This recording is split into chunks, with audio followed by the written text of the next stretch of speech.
Polar Bear is taking his talents to Baltimore. Welcome into another emergency edition of Fantasy Baseball Today. On Wednesday, December 10th, I am Frank Stampfl, joined by Chris Towers. One day after Edwin Diaz leaves the Mets, Pete Alonso is doing the same. He is headed to the Orioles on a 5-year, $155 million deal. And let's talk about it. 31 years old, one of the best sluggers in baseball, coming off one of his most complete seasons where he hit 272, 38 homers, 126 RBI, and an 871 OPS. Chris, your initial thoughts. What do you think about Alonso's fit in Baltimore? Should be a good fit. I think the Orioles did very well. You know, it's a little bit, we talked about it a little bit when they traded for Taylor Ward earlier in the offseason, where it's like, at this point in the Orioles' developmental cycle, offense wasn't supposed to be an issue, but this was a pretty bad offense last year. They had 670-something runs. I'm trying to pull up. Yeah, they were a bottom 10 offense last season. They had disappointing seasons from a lot of their key guys. And while there is still clearly a lot of talent, you know, you look up and down the roster, and it's not like Pete Alonso and Taylor Ward feel like luxuries for this team. They feel like players that this team kind of needed. And I think they did reasonably well not to have to go like 6 or 7 years on Alonso. I don't know if anybody was ever offering that, but, you know, getting him for 5 years seems to preclude a lot of the downside risk here. You know, maybe there's a year or two at the end where he's just a Chris Davis type low average slugger, but he's a really good hitter, and they got him for a pretty good price. He's a couple years younger than Kyle Schwarber. He's probably not quite as good overall as a hitter as Kyle Schwarber, but he might be a little more projectable for the next 4 years, let's say. So I think the Orioles did good. They still clearly need a couple of pitchers, and who knows how much more flexibility they have after this signing, but I think it's a good pickup for them. He should fit well in the newly-ish renovated Orioles Park at Camden Yards, or whatever they call it down there. If you look at the career numbers on the expected home runs by ballpark, Camden Yards basically looks the same as Citi Field, and Citi Field is not a good hitter's park. He would have hit 267 homers in his career at Citi Field, 265 at Camden Yards. However, if you look at just the years where the fences were at reasonable distances, they had that 3-year period where they moved the fences back in left field by 30 feet. He would have hit about 10, 12 more home runs across those 4 seasons at Camden Yards than Citi Field. So that's not nothing. It's probably a mild park upgrade for Pete Alonso now. Yeah, I was going to say the same thing. If you look at just 2025, this is the most recent year after the recent Camden renovations. Baltimore was tied for 5th in overall park factor. Citi Field was tied for 15th. So from that perspective, it seems good. If you look at just right-handed home run park factor, Camden was tied for 9th best last season, and Citi Field was down at 18th. And lastly, he hit 38 home runs. If he played all of his games in Camden Yards last season, according to StatCast, he would have hit 45 homers. In Citi Field, that was just 36. So all around, the park seems like it might be a slight upgrade here for Pete Alonso. And on top of that, he's one of the best sluggers in the game. It might not matter where he plays, just because he hits such gargantuan home runs. What about the lineup, though? This is the part where I feel a little bit shaky, because I think I expect a downgrade in counting stats for Pete Alonso. He just doesn't have 2 future Hall of Famers hitting in front of him, right? You know, he goes from Lindor and Soto hitting in front of him to, I mean, maybe they're future Hall of Famers, but like Jackson Holiday and Jordan Westburg and Gunnar Henderson. Those are okay players. I mean, Gunnar Henderson is like an all-star caliber player, but they're not Lindor and Soto. So I kind of look at it as like a net neutral, maybe a slight loss in the counting stats, because I think the ballpark is a slight upgrade, Chris, but I think the lineup is a pretty clear downgrade in terms of the players sitting in front of him. Yeah, I think, you know, you look at the 126 RBI that he had last season. He primarily hit 3rd last season, right? Not 4th.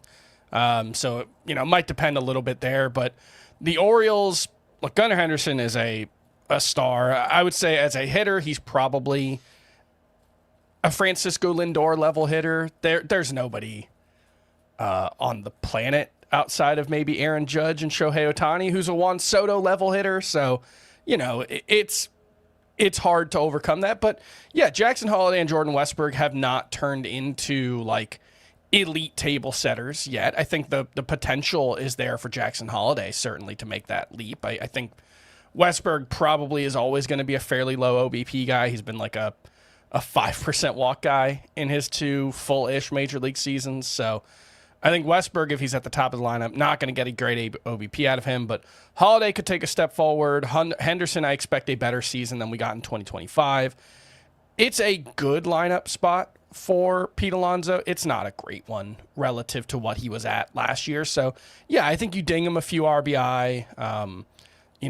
If you were projecting 115 or 120, it's probably more like 105, 110. But overall, I think I'm not downgrading Pete Alonso as a result of this. Let's talk about the early ADP. 28.7 for Pete Alonso. Kind of sits on an island in first base ADP. He's 9 picks after Vlad Jr. He's 20 picks ahead of Rafael Devers, Bryce Harper, Matt Olson.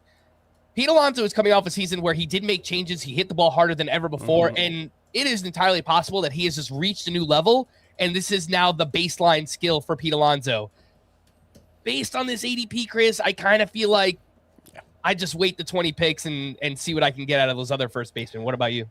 I would probably rather just wait. Like I do have him as the third baseman, about a round ahead of Bryce Harper and Rafael Devers in my overall rankings. In looking at it, so much of it is based on that step forward that he took with the quality of contact, going from 89.5 and 89.8 miles per hour average exit velocity the previous couple of seasons to 93.5.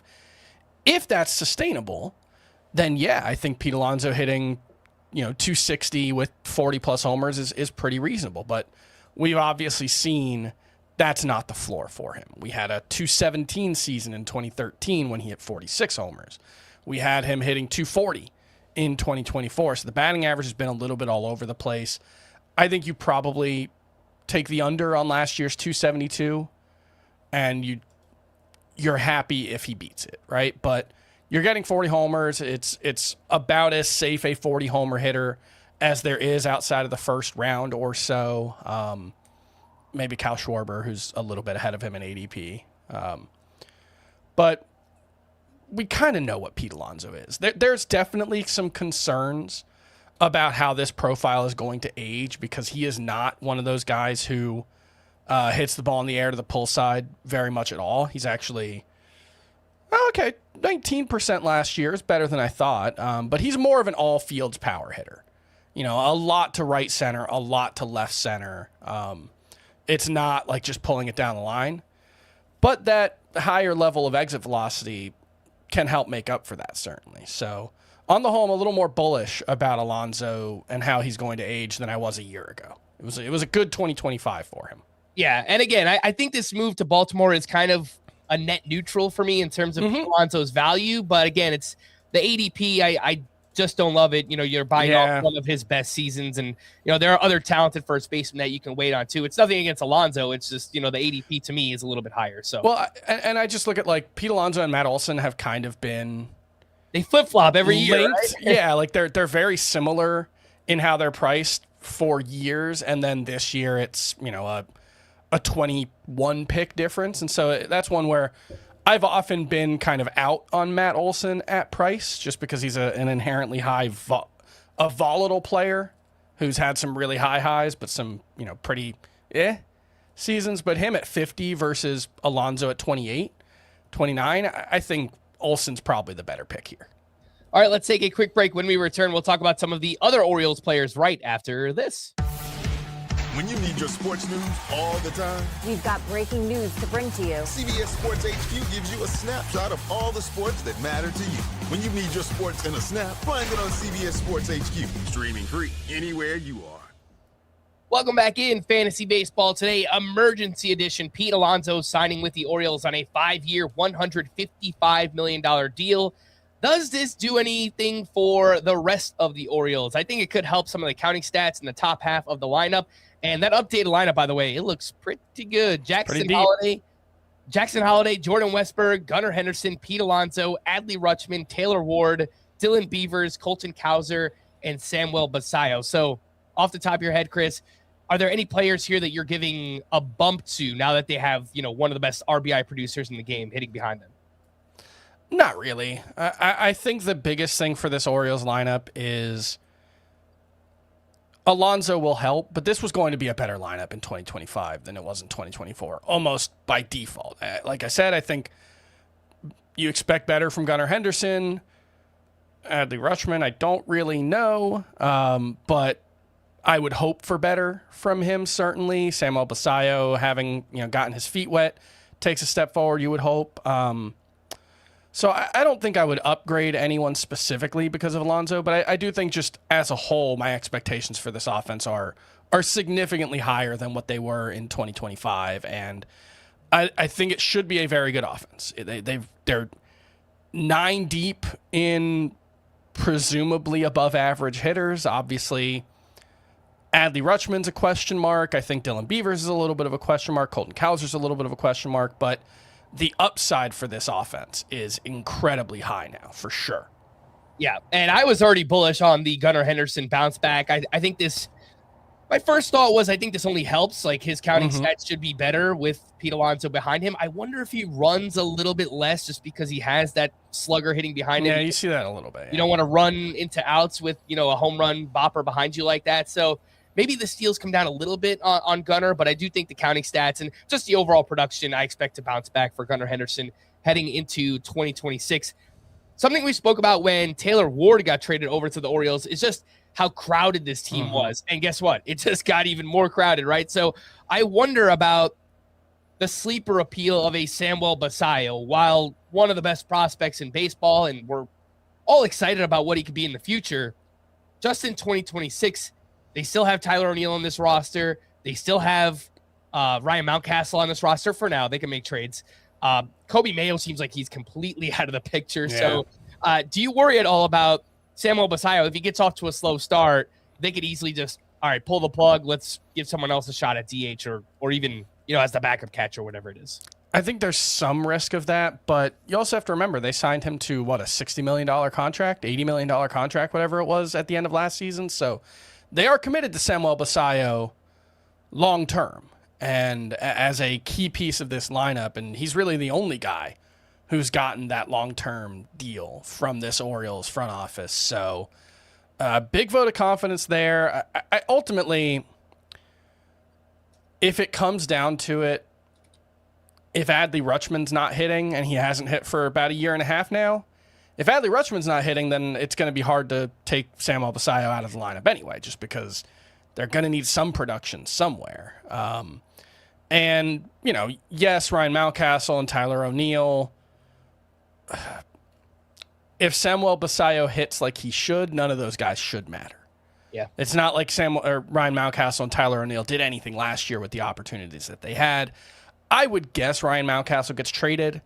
I would guess Kobe Mayo gets traded. This is a team that, like we said, as high as we are on Kyle Bradish, and I have him as a top 20 starting pitcher for next season, and, we like Trevor Rogers theoretically. I don't know how much I actually do like him, or at least how much I trust it, but then it's Dean Kramer, who's SP3.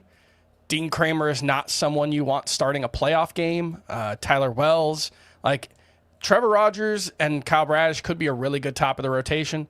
It's still a bunch of number 5 and swingman types after that. So this is a team that still very much needs at least a mid-rotation starter or two, if not a true top of rotation guy. So I would guess the Orioles are not done.